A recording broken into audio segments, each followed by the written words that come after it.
I'm attracted to spaces that inherently have stories weaved into the design, as if almost you can see the train of thought of the creator behind it.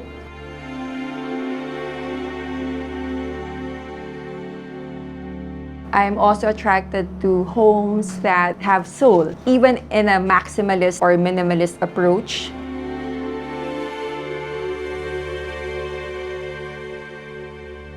I've seen houses that are starkly designed and they have warmth.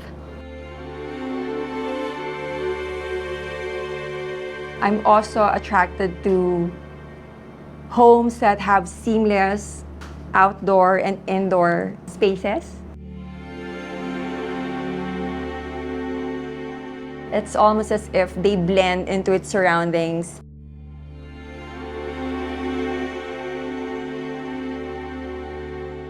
They use its surroundings as part of the narrative.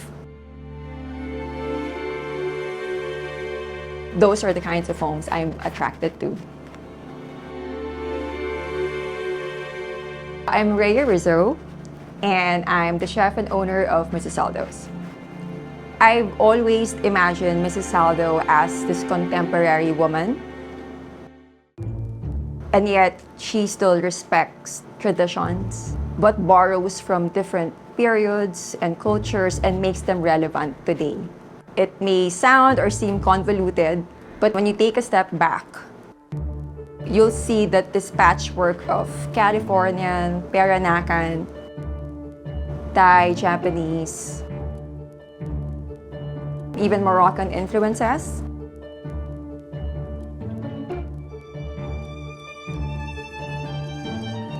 They make sense when they're put together because there's an underlying harmony in the combination of these different cultures. And in the end, I think it gives birth to an idea about something that's fresh, but also familiar at the same time.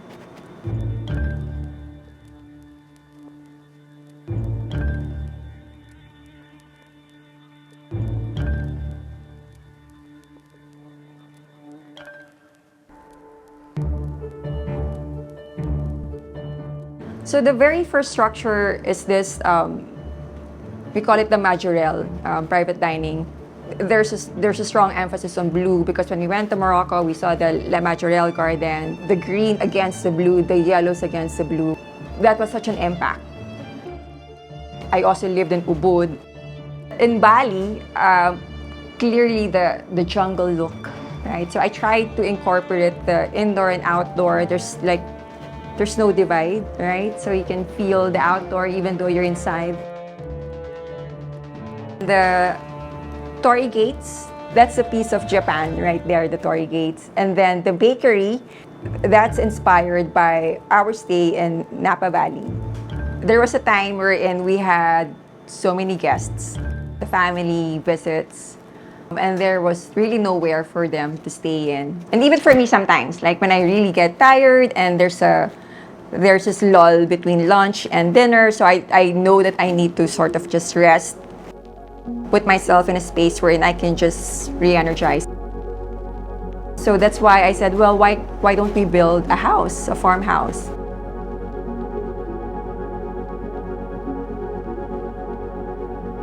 The Ikigai House, I've always imagined it to be more Zen-like. Clean lines, organic tones, and a strong emphasis on the finishing. So instead of bold colors, I opted for textures, wood, glass, and then metal. There's a rough and unfinished look to it, but if you look closely, there's a refined finality in the actual execution.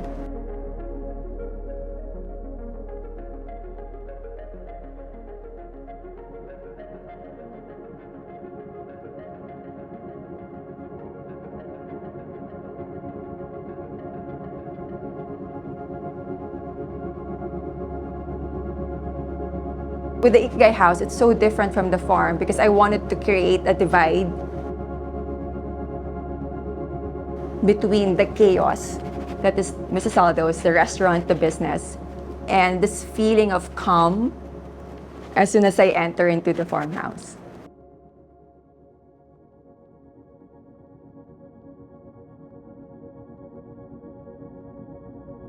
It's very different and it's intentional.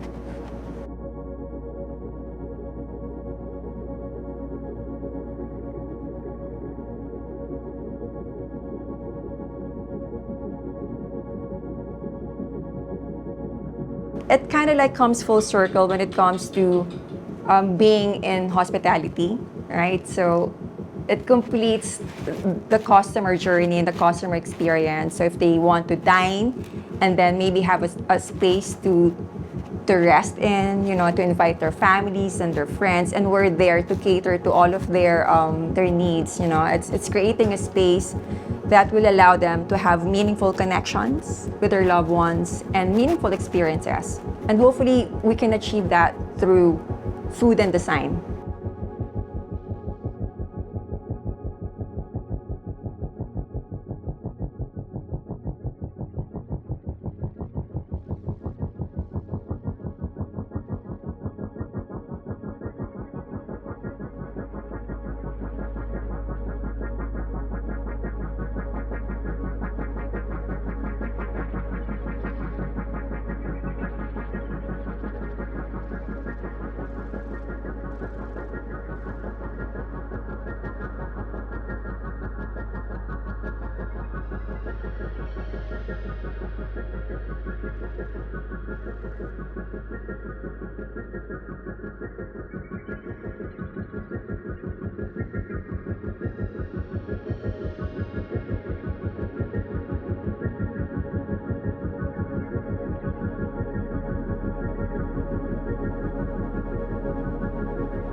Mentally, a good design provides clarity and self-discovery. A great design emotionally warms the soul and transports you into a happy place, which I think are both important because these moments of joy, clarity, self-discovery, it pushes us or inspires us to take meaningful steps to make our lives better, right? Through experiences and through design. And for me, that's what design does.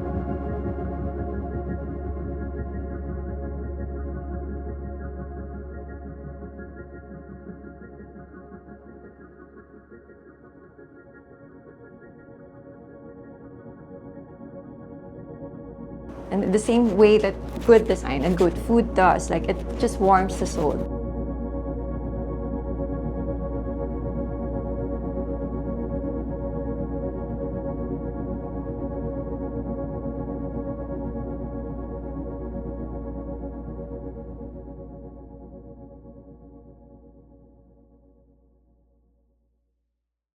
Do you have a design that you would like to share with Design Will Save the World?